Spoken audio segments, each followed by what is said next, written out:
야, 이 얘기 진짜 충격적이다. 알고 보니 둘러대신 거라면?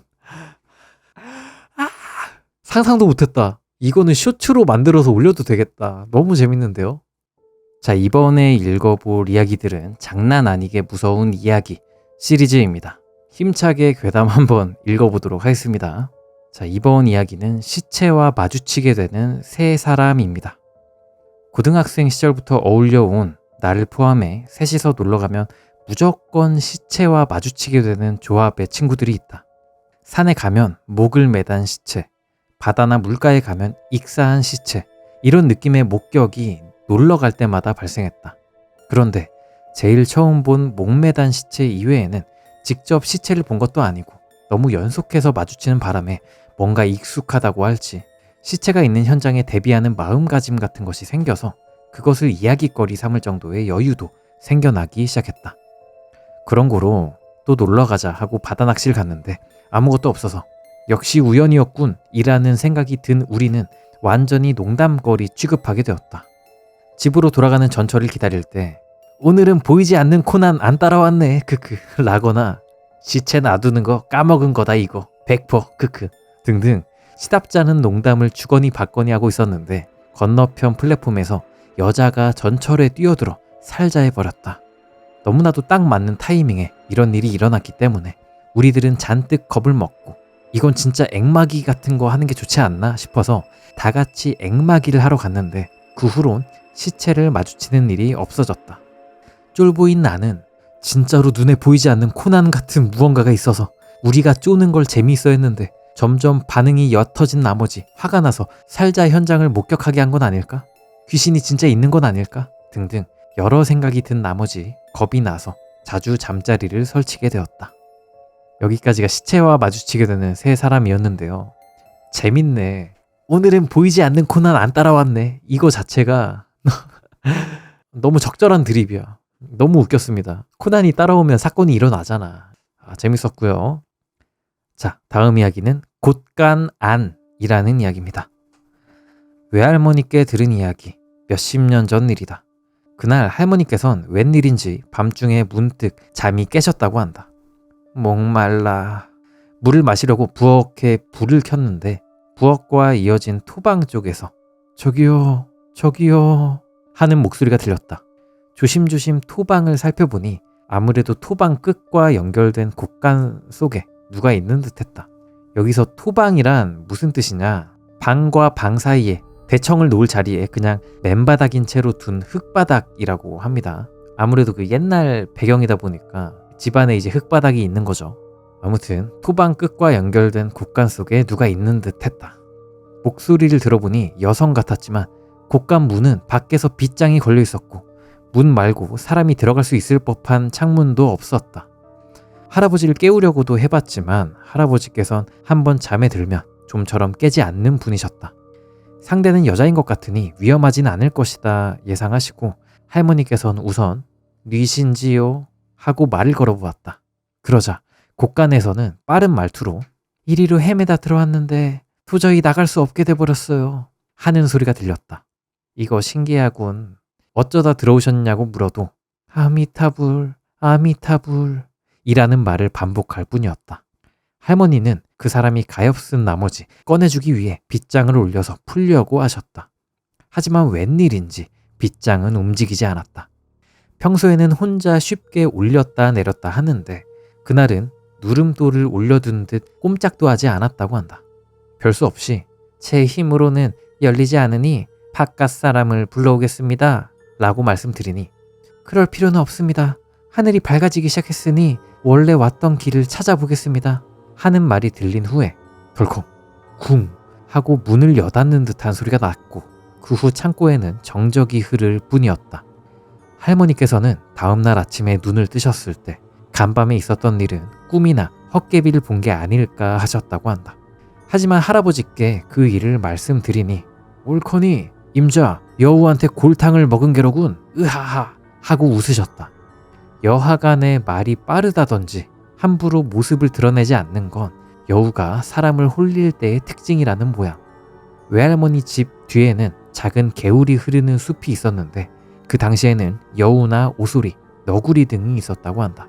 하지만 할아버지께서는 가만, 한낱 여우 따위가 불교에 대해 알지 못할 것 같은데 하는 생각이 들어 광 안을 샅샅이 조사해 보니 마루 아래에 굉장히 큰 나무 상자가 묻혀 있는 것을 알아차리셨다. 나무 상자를 파낸 뒤 주저하며 열어보니 안에는 더욱 새카맣게 빛을 더하는 훌륭한 문이 불단이었다. 광 안에 정말 훌륭한 불단이 묻혀 있었던 것이다. 오, 이게 불단이네요. 뭐라고 설명해야 되지? 뭔가 여기 중간에 부처님이 있고 뭐 보살이라든가 부처님이 있고 되게 삐까뻔쩍하네. 근데 다 삐까뻔쩍하진 않겠죠. 불단 바이 불단이겠죠. 미니 절, 미니 제사 이런 느낌이네. 되게 이쁘다. 아, 여기 설명이 나와 있네요. 불단이란 불교에서 부처님을 모셔둔 단을 전반적으로 칭하는 말이다. 그쵸? 개인용 사당 같은 느낌이네요. 신기하네. 드래곤볼 캡슐 집 같은 느낌이네. 미니절. 미니절이네. 외할머니 댁의 부츠마 방, 그러니까 불단을 모셔두는 방에는 불단을 두기 위한 다다미 2장 크기의 작은 방이 있었는데 지금 놓인 불단에 비해 잡아먹는 공간이 너무 컸다. 땅속에서 나온 불단은 마치 주문 제작한 것처럼 작은 부츠마 방에 딱 맞았다. 원래는 이걸 놓기 위한 방이었을 게다. 할아버지는 그렇게 말씀하셨다. 이 땅은 오래전부터 여러 차례 전쟁의 참화가 있었던 곳이라 집안의 재산인 훌륭한 불단을 숨겨둔 채로 어느덧 잊혀져 버린 것일까? 그 후로 외갓집에서는 집 뒤쪽 개울가에 이나리, 그러니까 풍작 등을 주관하는 신령의 사당을 지어서 모시고 있다. 어느 날 큰 지진이 발생했을 때 곡간도, 거기서 발견된 훌륭한 불단도 무너지고 말았지만 다행히 가족 중에 부상자는 생기지 않았다. 이나리님 덕분이로구나. 이건 당시 살아계셨던 할머니 말씀. 할아버지도 할머니도 이미 타계에 버리셨기 때문에 이 일이 진짜인지 아닌지는 확인할 길이 없다. 하지만 이나리 사당은 새로 지어져서 지금도 외갓집을 지켜보고 있다. 신기하네요. 되게 옛날 이야기, 옛날 설화, 그런 동화 같은 이야기다. 집이 있었는데 할머니 할아버지가 기묘한 일이 생겨서 그곳을 파보니 거기에 삐까뻔쩍한 불단이 있었다.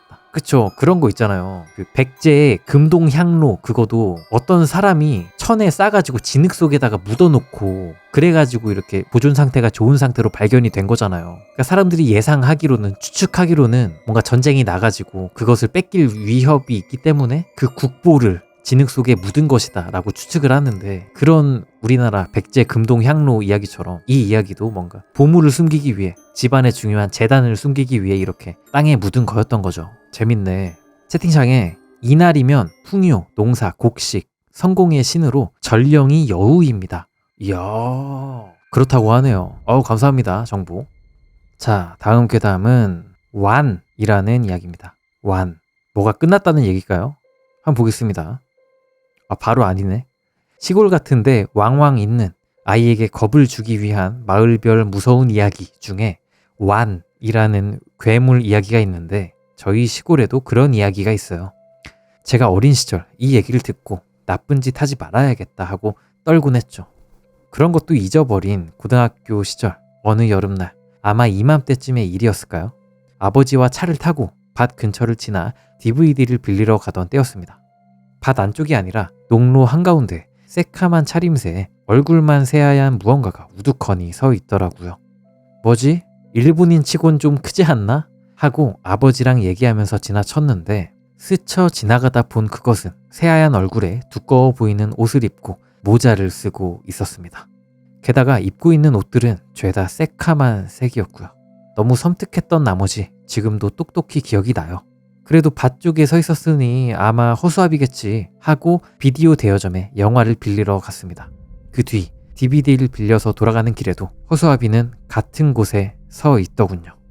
사람이었으면 이렇게 장시간 서 있진 않겠지 하는 생각에 역시 허수아비네 라고 결론을 지었는데, 차가 지나친 다음에 그게 평범하게 걸어서 길을 가로지르더라고요.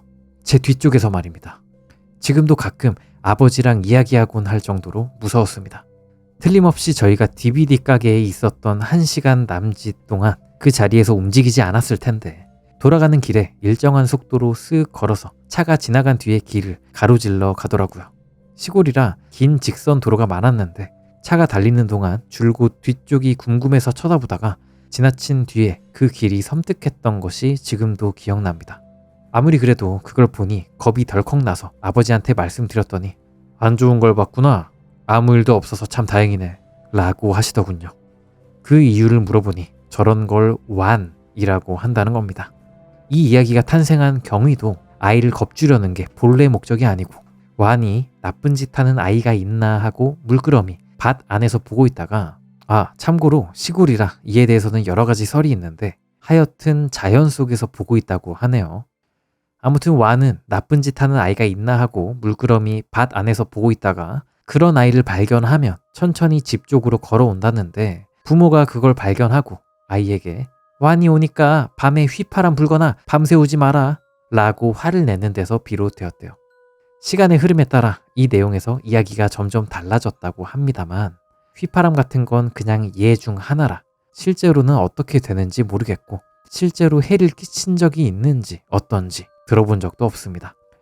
애당초 이게 무슨 괴물 같은 건지 뭔지도 옛날부터 알 수가 없어서 줄곧 이런 형식으로 구전되어 왔다고 합니다. 그래도 그 진위는 알 수 없지만 저희가 사는 시골 동네에는 불량배라고 할지 사람이 밤에 밖에서 모이는 경우가 별로 없는데 그 이유는 밖에서 이런 무서운 경험을 하기 때문이라는 소문도 있어요. 모습은 직접 보이지만 실제 해는 없다. 그 모습을 보고 겁이 나서 밤에 나쁜 짓을 안 하게 된다. 라는 점 때문에 이 이야기는 지금까지도 이어지고 있는 것 같습니다. 아버지랑 본 건 아마 그냥 주정뱅이였겠지만 그렇게 믿고 싶음. 아무튼 정말 무서웠습니다. 저는 그때 처음으로 완의 유래를 들었기 때문에 더 무서웠어요. 자, 여기까지가 완이라는 이야기였는데요. 이 허수아비 뭐 하는 거야 그러면? 차가 쌩 지나가면 쓱 건너고 길 건너 친구들을 혼자 한적한 도로에서 하는 거 아니에요. 무섭다. 뭐가 무섭냐면 얘가 아무런 해도 주지 않으면서 계속 그냥 한 도로에서 같은 행위를 반복해. 무슨 의미인지도 모를 행위를. 그거 자체가 되게 섬뜩함을 주네요. 징그러워. 별 얘기 아닌데 무섭다. 재밌다. 완이었고요. 자, 그러면 다음 괴담 읽어볼게요. 다음 괴담은 이웃집 노부부입니다. 슬픈 얘기 아니었으면. 예전에 내가 할머니 댁에 몇 년쯤 머물렀던 시기가 있었다.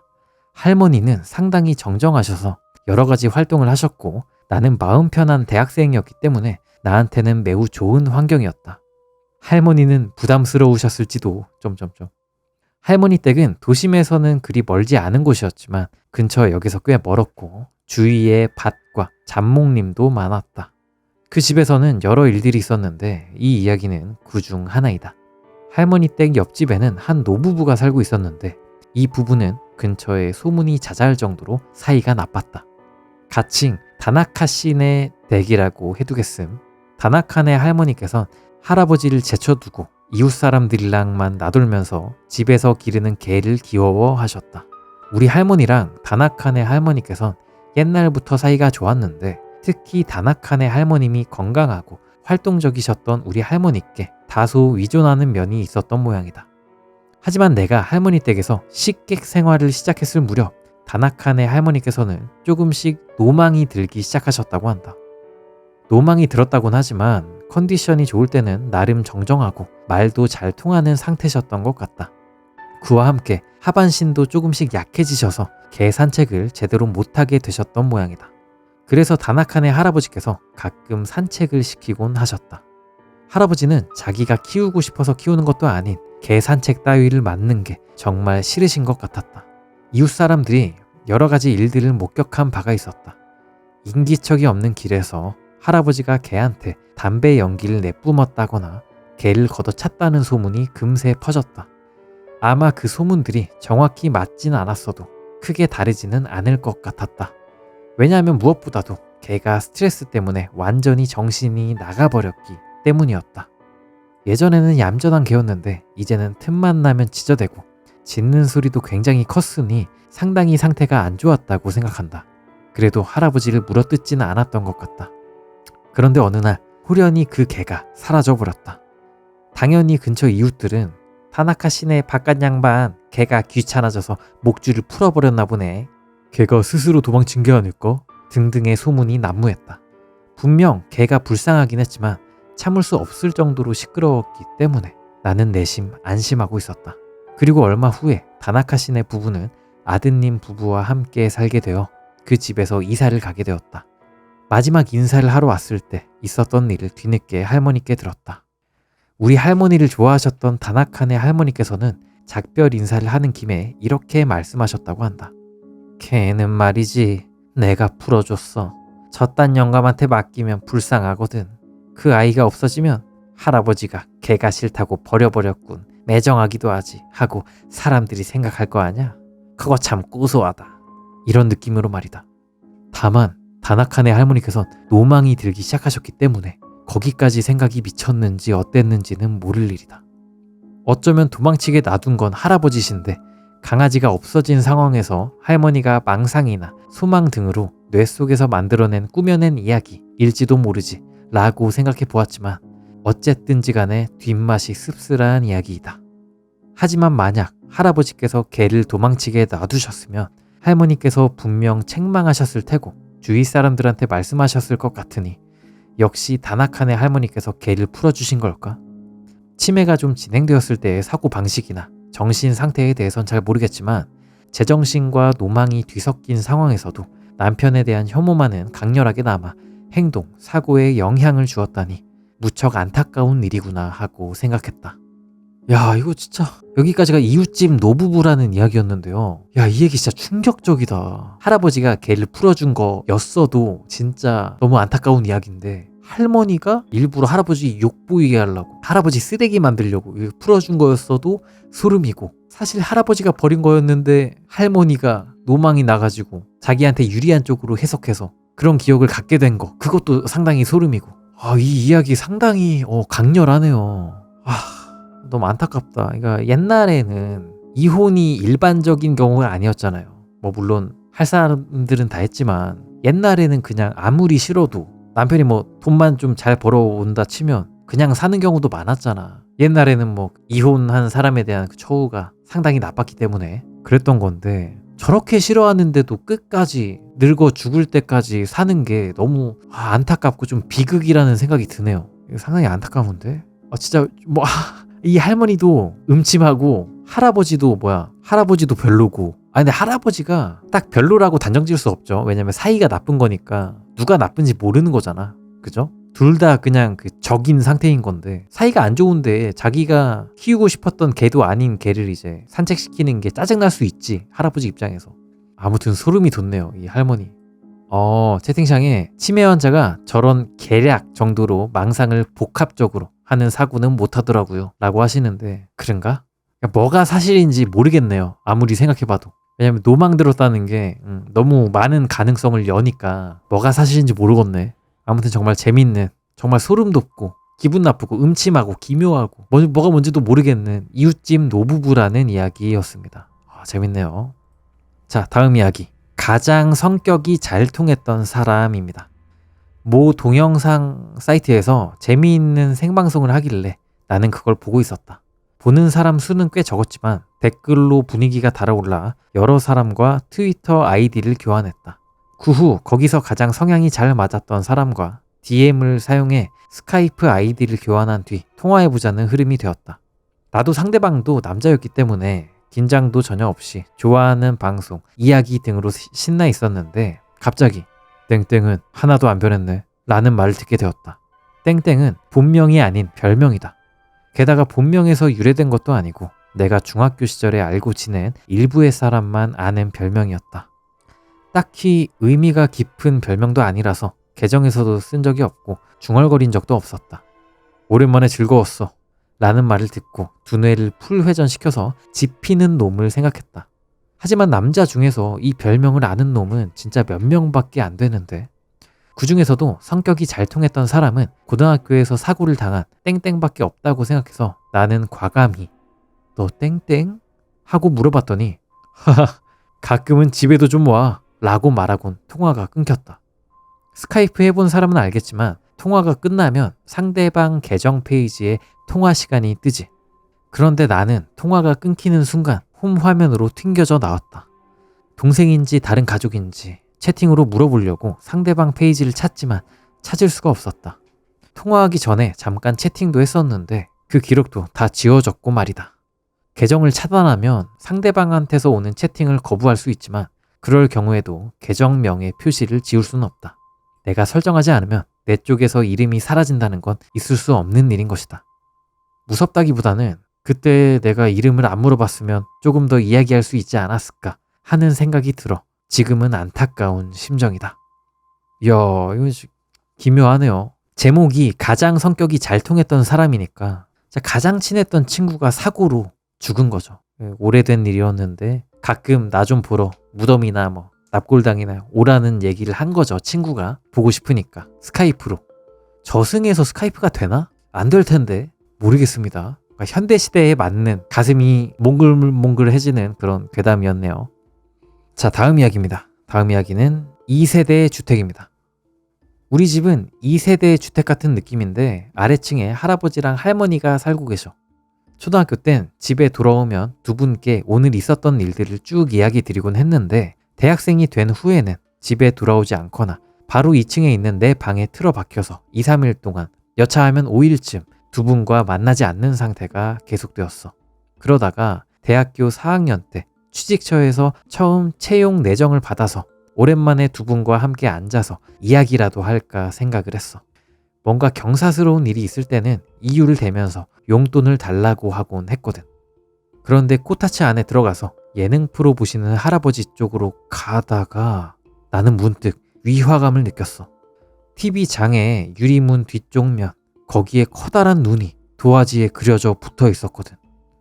너무 소름 끼칠 것 같아요. 조부모님 집에 그런 그림이 있다? 왜? 말이 안 되잖아. 그죠?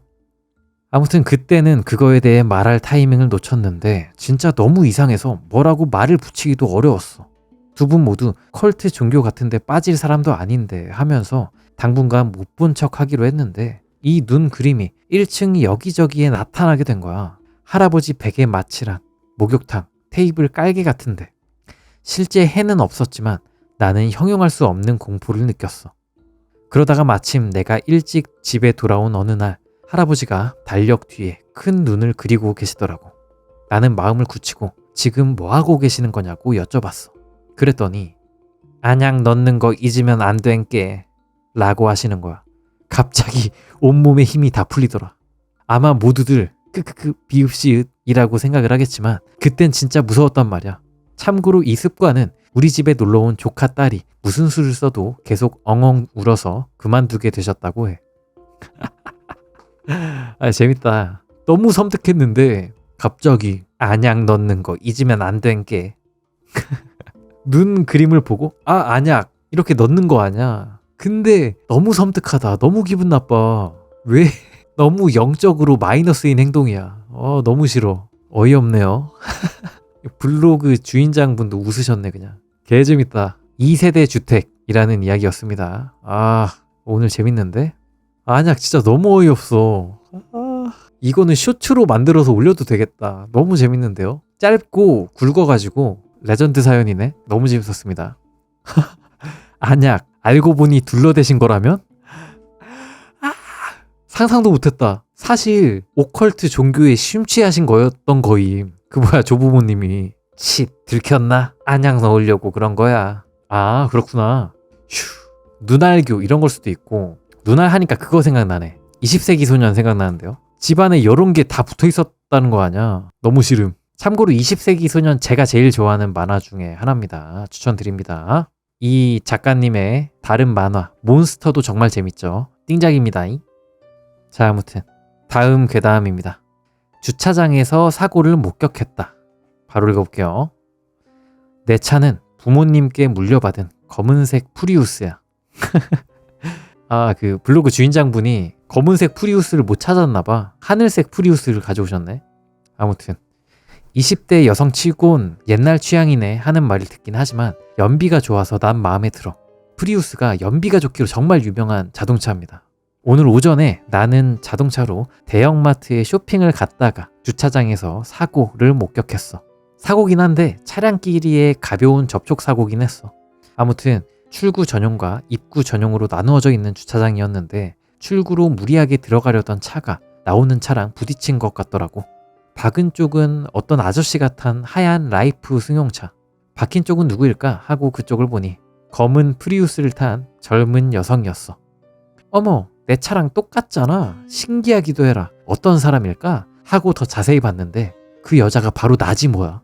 아마 무슨 소린지 잘 이해가 안 갈 수도 있을 것 같은데 그 사람이 입은 옷도 머리도 체형도 오늘의 나랑 완전 똑같았어. 어? 응? 너무 닮았잖아. 하고 차 번호를 보니 지역 번호도 내 자리 숫자도 똑같더라고. 나는 다른 현에서 와서 나랑 같은 현 번호를 단 차 같은 건 본 적이 별로 없는데 차 뒤에 붙어있는 스티커까지 똑같았어. 색이 바랜 부분이나 칠이 벗겨진 위치까지 똑같았고 말이야. 그걸 보고 소름이 확 끼쳐서 너무 무서운 나머지 보는 걸 그만뒀어. 뒤에 오는 차도 있어서 계속 보고 있을 수도 없었고 말이지. 쇼핑하면서 뭐였지? 역시 그냥 다른 사람의 실제 모습을 본 건가? 번호는 지명과 내 자리가 우연히 같았을 뿐이었나? 스티커도 우연이었고? 하고 나는 혼란스러웠어.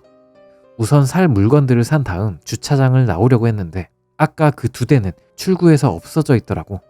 그래서 안심하고 돌아가려는데 출구 쪽에서 웬 차가 억지로 들어오려고 하는 거야. 위험해! 야바이! 하고 브레이크를 밟았더니 아슬아슬하게 접촉은 피할 수 있었어. 야바이자네까 위험하잖아 하고 째려봤는데 죄송합니다. 위험하잖아 하고 째려봤는데 아저씨가 탄 하얀 라이프 차더라고. 오싹해서 바로 자리를 떴는데 그건 도대체 뭐였지? 진짜 영문을 모르겠어. 뭔가 정신 나간 거 아니야? 스러운 느낌의 이야기이긴 한데 나는 수상한 약도 한 적 없고 마음도 뇌도 병에 걸려본 적이 없어. 당연한 얘기지만 음주운전도 아니었어. 가위를 눌려본 경험은 있지만 심령 체험 같은 건 전혀 경험한 적이 없어. 진짜로 뭐가 뭔지 하나도 모르겠어서 너무 무서워. 이거랑 비슷한 경험을 한 사람이 있다면 자세한 얘기를 좀 듣고 싶네.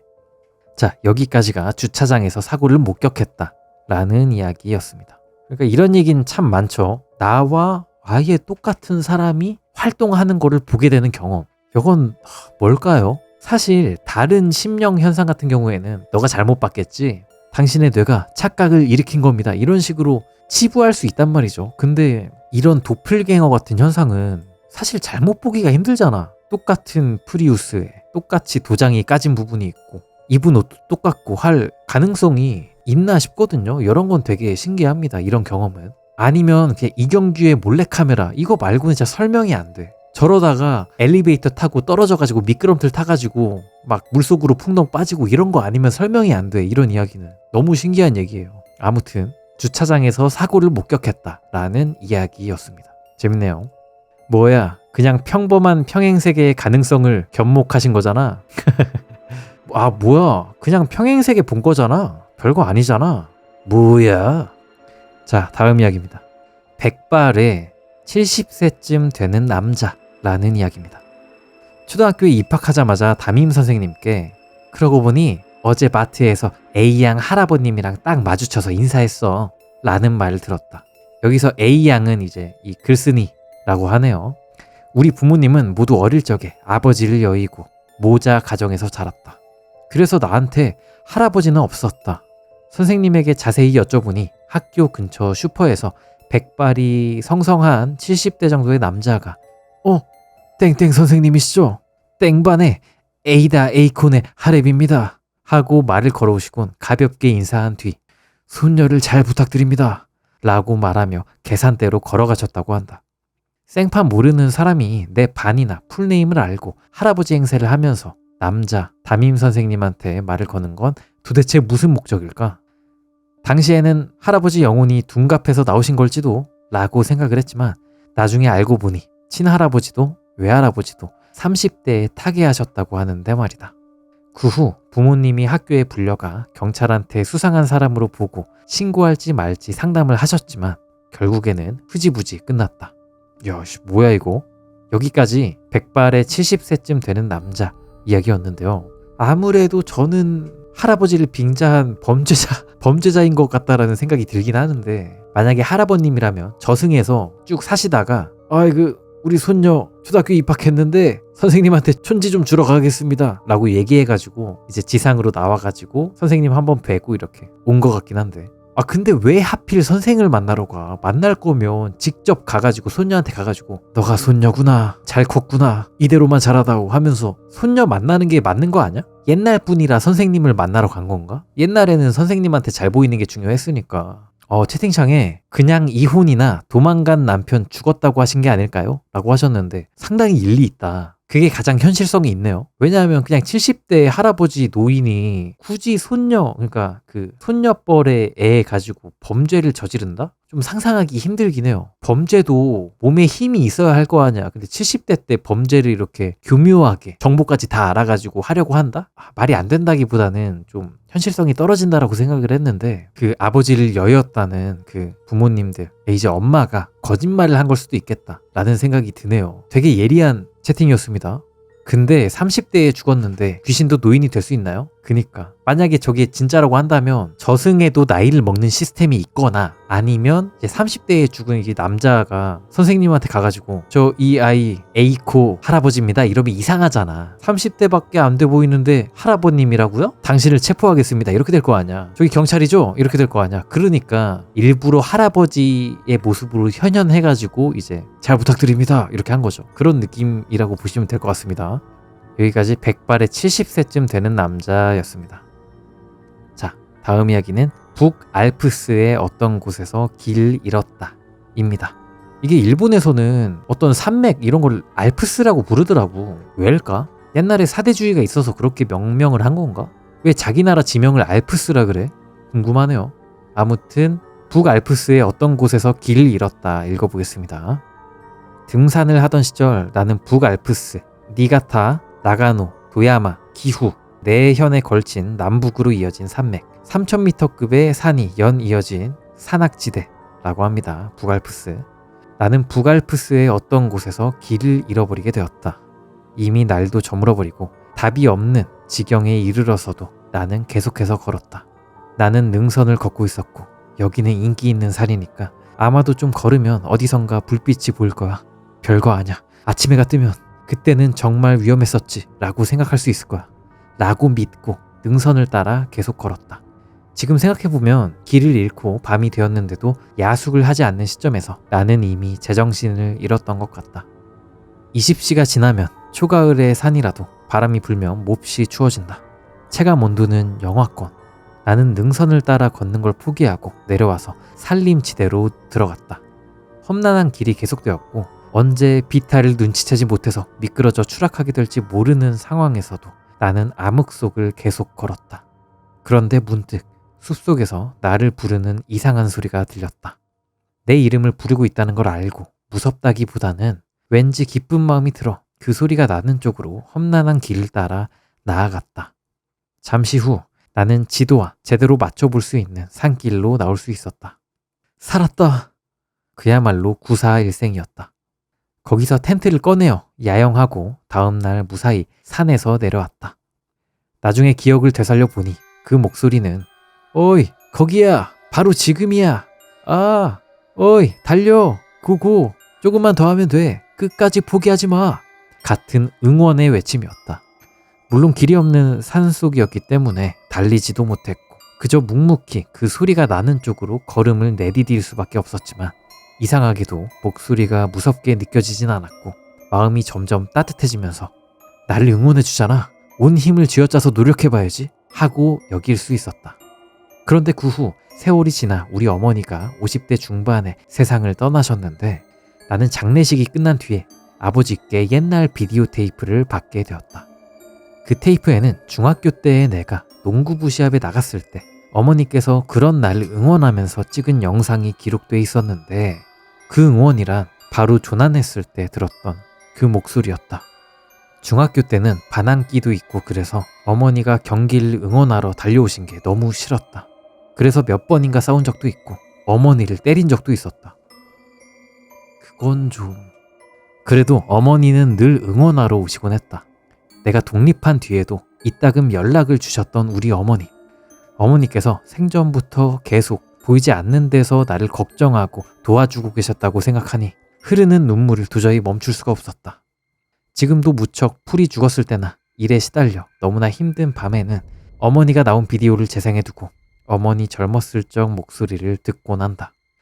그리고 한바탕 울고 나면 어머니께서 천국에서 힘내렴 하고 격려해 주신 것만 같아서 다음 날부터 열심히 기운을 낼 수 있다. 아, 너무 슬픈 이야기야. 왜 싸웠어? 어머니를 또 왜 때려? 답답하네 진짜. 후레 자식 아냐. 야 이 호로 자식아. 마음이 뜨거워지네요. 이런 얘기 있잖아. 엄마 아빠를 많이 동영상으로 찍어놔야 된다. 왜냐하면 이제 돌아가시면 다시 못 보니까 그런 동영상 종종 보면서 그리움을 좀 달래는 거죠.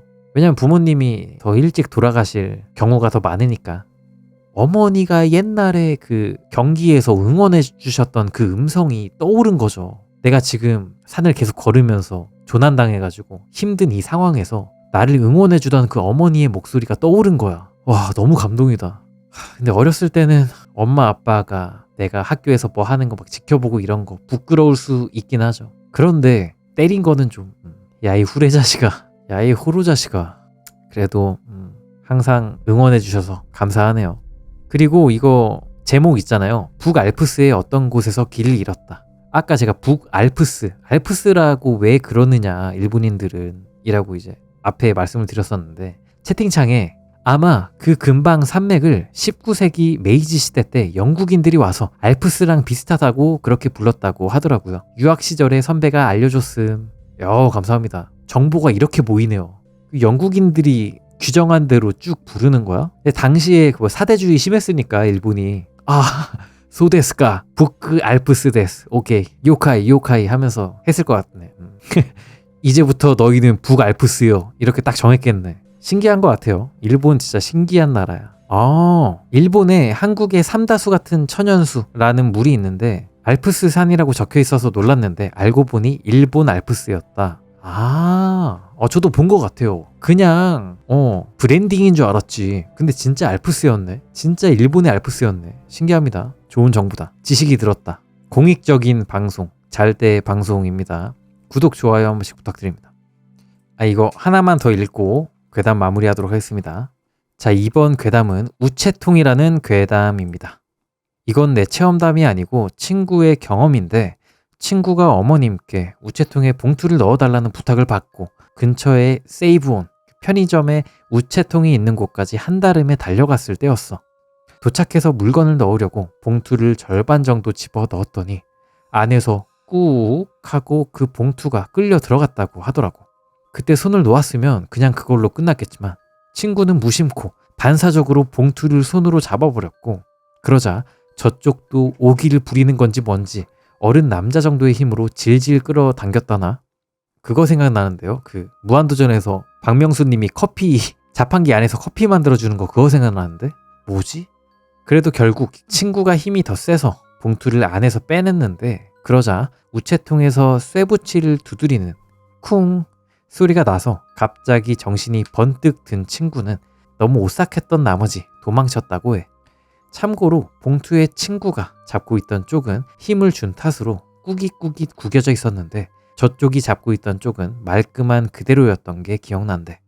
친구는 그런 건 별로 안 좋아하는 편이라 그런 일이 있고 나서는 웬만하면 그 우체통에 접근하지 않으려고 했는데 얼마 전 그 우체통이 철거되었기 때문에 안심해서 내가 듣고도 확인하러 가보자고 더 이상 말할 수 없게 되었기 때문에 이 얘기를 들려줬다고 했어. 실제로 나는 그 말을 듣고 이 새끼 지금까지 잘도 쳐 숨겼군 하고 생각했지.